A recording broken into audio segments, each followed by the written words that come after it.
Once upon a time, there was a king and a queen. The queen passed away at the birth of their daughter. She was named Snow White. Soon, the king meets a new queen. She possesses a magic mirror that answers her questions. Mirror, mirror on the wall, who is the fairest of them all? Does this sound familiar? Hey Alexa. Hey Siri. Hey Google. This mirror is not so different from your everyday smart device with a built-in voice assistant. As the mirror's responses indicate, it has direct access to all of the kingdom's inhabitants' personal data. It's all about documents, biometrics, medical information, face images, etc. Furthermore, the voice assistant can make judgments about subjective concepts like beauty using this data. Advanced machine learning technologies and big data must be used to power the magic mirror. Is there a problem with that? Or not? Let's see. In our case, the mirror is in the hands of the stepmother that wants to eliminate her competition. Government agents start chasing Snow White.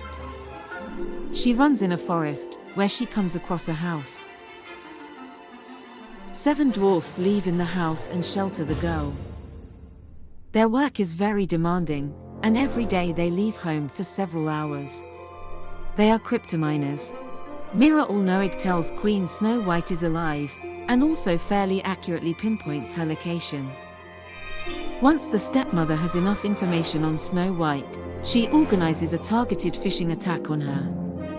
She assumes the visage of an old merchant woman to sell stay laces to Snow White, and using them, she laces Snow White's bodice so tight that the girl falls dead to the ground.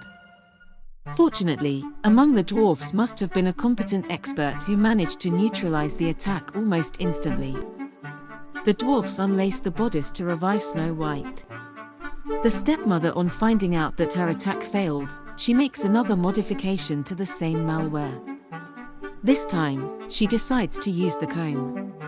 Snow White hasn't learned anything from her experience, and she displays the same blind trust in downloading from torrents, buying a comb from an unknown seller and installing it, placing it, in her hair. The dwarfs once again clean the malware infection.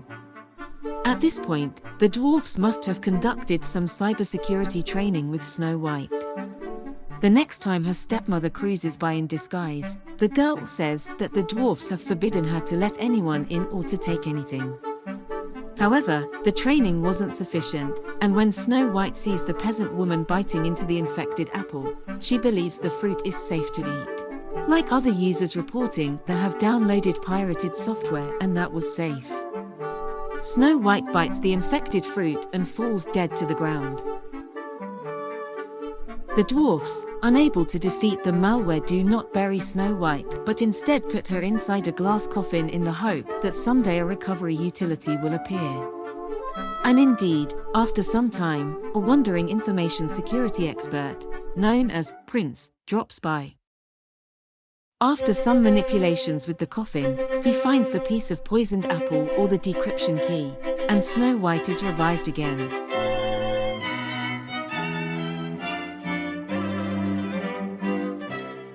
Yes, there are technologies that are used to collect information about users, often without their consent, and these tools can be used for illegal purposes. Yes, government agencies may be behind cyber attacks. People tend to make the same mistake twice, and cybersecurity training does not stop attacks by itself. Any training should provide actionable skills. You don't have to be a princess. Sometimes even individuals like you can become the target of attacks. Any device that is connected to the internet must be equipped with a reliable security solution. A cybersecurity expert or a more experienced user should act proactively and be always around. Ask for help before you need it.